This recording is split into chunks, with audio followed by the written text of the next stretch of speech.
Euro শুরু হতে ঠিক আর একদিন বাকি, সুতরাং বোঝাই যাচ্ছে সবগুলো দল এখনই ঢোকা শুরু করে দিয়েছে জার্মানিতে। অনেকে ট্রেনিংটাও আসলে শুরু করে দিয়েছে। প্রথম যেই ম্যাচ দিয়ে আসলে এবারের ইউরো এবং সব মিলে 17তম আসরের উদ্বোধনটা আসলে হচ্ছে, সেটা জার্মানি ভার্সেস স্কটল্যান্ড আগামীকাল রাত 1টায়, এবং সেই ম্যাচটা সরাসরি দেখতে পারবেন টি স্পোর্টসে। শুধু এই ম্যাচ নয়, পুরো ইউরো সবকিছুই টি স্পোর্টসে। মিউনিখের মাঠে স্বাগতিক জার্মানি খেলবে স্কটল্যান্ডের বিপক্ষে। বাংলাদেশ সময় একেবারে বেশ ভালো। ম্যাচের টাইমিং যদি আপনি দেখেন 7টা, 10টা, রাত 1টা। আমাদের এদিকটা ইউএফএ চ্যাম্পিয়ন্স লিগ বলেন বা যাই বলেন, লোকজন অভ্যস্ত রাতের বেলায় খেলা দেখে। রাত 1টায় অনেকগুলো বড় ম্যাচও আছে, সামনে ঈদের ছুটি আছে। সব কিছু মিলিয়ে আমার কাছে মনে হয় একটা ফুটবলের উৎসব শুরু হয়ে যাচ্ছে এই জার্মানি এবং স্কটল্যান্ডের ম্যাচটা দিয়ে।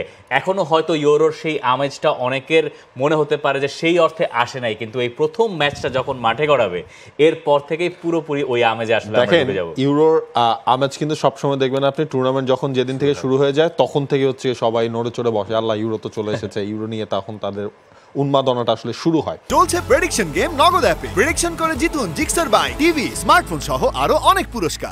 জার্মানিতে কি উন্মাদনা শুরু হয়েছে সেটা মনে হয় জানতে হবে আমাদের। সেটা আমরা একটু জার্মানি থেকেই জেনে নেই। আমাদের সঙ্গে যোগ দিচ্ছেন আরাফাত আলিফ, তিনি এই মুহূর্তে রয়েছেন জার্মানির ডর্টমুন্ডে।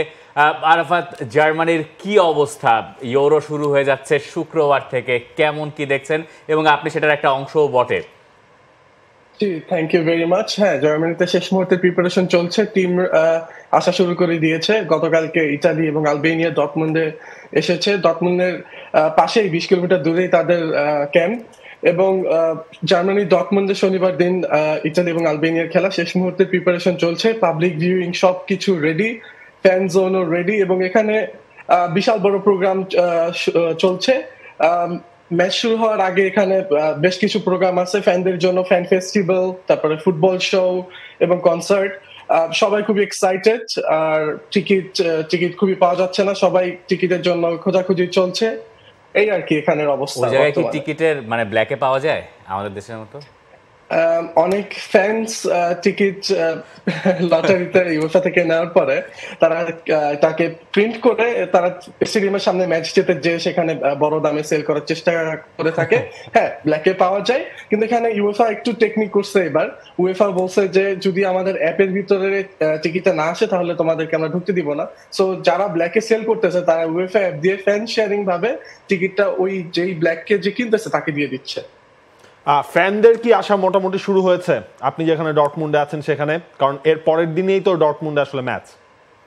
হ্যাঁ, ফ্যানদের আমি যতটুকু দেখেছি ফ্যানরা ওভাবে এখনো আসেনি। আলবেনিয়ার কথা যদি বলি, জার্মানিতে প্রচুর আলবেনিয়ান থাকে। সো এখানে আলবেনিয়া ইতালি ভার্সেস আলবেনিয়া ম্যাচে আলবেনিয়ান অনেক ফ্যান্স আছে। ডর্টমুন্ডে বিশেষ করে আই গেস 100,000 আলবেনিয়ান বসবাস করে। সো আলবেনিয়ার বেশিরভাগ মানুষ যেহেতু ইউরোপে ছড়িয়ে ছিটে আছে, তারা এখানে মানে জার্মানিতেই সব থেকে বেশি। সো আলবেনিয়ানরা এখানে আছে বলে তাদের একটা ভালো অ্যাটমসফিয়ার থাকবে শনিবার দিন ম্যাচে। আর জার্মানি যেহেতু সেন্ট্রাল ইউরোপিয়ান কান্ট্রি এবং এখানে জার্মানির সাথে বর্ডার আছে 6-7টা কান্ট্রি, সো ফ্যানরা আসলে ম্যাচের কিছুদিন আগে, 1 দিন বা 2 দিন আগে তারা গাড়ি নিয়ে চলে আসবে। বড় কোনো তারা প্ল্যানিং করে এখানে আসবে না বলে আমি ধারণা করতেছি।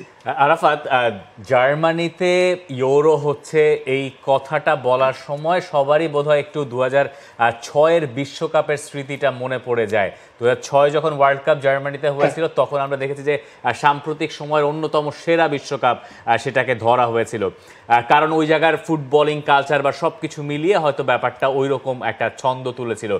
এইবারের অবস্থাটা কেমন? এবং 2006 একটা তরুণ জার্মানি দল খুব ভালো করেছিল, শেষ পর্যন্ত তারা সেমিফাইনালে উঠেছিল।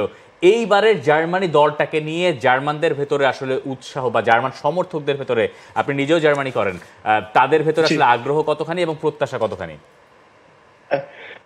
এইবার জার্মানিতে পাবলিকদের ভিতরে প্রচুর এক্সাইটমেন্ট, কারণ গত 6-7 বছর জার্মান দল সেভাবে জার্মানি ফ্যান্সদেরকে ভালো কিছু উপহার দিতে পারেনি। তো ঘরের মাঠে যেহেতু ইউরো, জার্মানির প্রত্যেকটা মানুষ অন্য কান্ট্রির হলেও তারা জার্মানিকে মানে তাদের দেশের পাশাপাশি সাপোর্ট করতেছে। এবং জার্মানিতে কিন্তু প্রচুর ক্যাম্পেইনিং চলছে। যেমন আমি যে জার্সিতে পরে আছি এটা কিন্তু আমাকে ফ্রি দেওয়া হয়েছে একটা কোম্পানি থেকে। সেরকম বেশ কিছু কোম্পানি জার্মানি সাপোর্ট বাড়ানোর জন্য স্টেডিয়ামে জার্সি ফ্রি দিতেছে, তারপরে বিভিন্ন কিছুর প্রোগ্রাম করতেছে, বিভিন্ন গিভঅ্যাওয়ে চলছে। সো জার্মানিতে আমেজ খুব বেশি, এবং জার্মান ফ্যানরা মানে জার্মানিতে থাকা জার্মান ফ্যানরা এইবারের দলটাকে নিয়ে খুবই বেশি এক্সাইটেড, কারণ গত মার্চে যখন জার্মানি ফ্রান্সকে বিট করে তখন থেকে জার্মানির ভিতরে জার্মান ন্যাশনাল টিম নিয়ে একটা আমেজের সৃষ্টি হয়। এবং জার্মান দলের ভিতরে কথা যদি বলি, সেখানেও কিন্তু প্লেয়াররাও এক্সাইটেড এবং প্লেয়াররা খুবই আত্মবিশ্বাসী, যেটা কিন্তু আমরা 2022 সালে বা 2021 সালের ইউরোতে সেভাবে দেখিনি। আর জার্মান দলের ভিতরে কিন্তু এবার একটা ভালো কম্বিনেশন আছে ইয়াং এবং সিনিয়র প্লেয়ারদের কে নিয়ে, এবং নাগেলসম্যান সেভাবেই দলটাকে তৈরি করেছেন যেন প্রত্যেকটা ডিপার্টমেন্টে একজন করে সিনিয়র প্লেয়ার থাকেন, কারণ আমাদের কিন্তু বেশ কিছু নিউ প্লেয়ার এসেছে এবং ইয়াং প্লেয়ার এসেছে, সো তাদেরকে গাইড করার জন্য প্রত্যেকটা ডিপার্টমেন্টে একজন করে এক্সপিরিয়েন্স ক্যাম্পেইনার সে দলে নিয়েছেন। খুবই একটা মানে খারাপ লেগেছে আলেকজান্ডার পাভলোভিচ, সে তার টনসিলের অসুস্থতার কারণে সে ইউরোটা মিস করবে, তাকে খুবই প্রয়োজন ছিল, বাট এইখানে এমরে চান যোগ দিয়েছেন। এটাই এই পর্যন্ত। আপনি নিজে মনে হয় জার্মানির সাপোর্টার, তো জার্মানি আসলে কত দূর যাবে বলে আপনার বিশ্বাস? যেহেতু ঘরের মাঠে আমাদের টুর্নামেন্ট এবং আমরা একটা ভালো রিদমে আছি, এবং আমাদের ফুটবলটা যেটা আমরা গত 6 বছর খেলতে পারিনি, সেই ফুটবলটা আমাদের জুলিয়ান নাগেলসম্যান গত 3 মাসে এনে দিয়েছেন। সো আশা করতেছি, যেহেতু ঘরের মাঠে টুর্নামেন্ট, আশা করতেছি জার্মানি ফাইনালি খেলবে। দেখা যাক জার্মানি আসলে শেষ পর্যন্ত ফাইনাল খেলতে পারে কিনা, সেই জবাব আমরা জানবো ঠিক 1 মাস পর। আপনাকে অনেক ধন্যবাদ আরাফাত, জার্মানির ডর্টমুন্ড থেকে আমাদের সঙ্গে আপনি যুক্ত ছিলেন এতক্ষণ। For more updates, subscribe to our YouTube channel and click on the bell icon. Follow us on Facebook and Instagram. Download T-Sports app to enjoy exciting games and highlights. Visit tsports.com.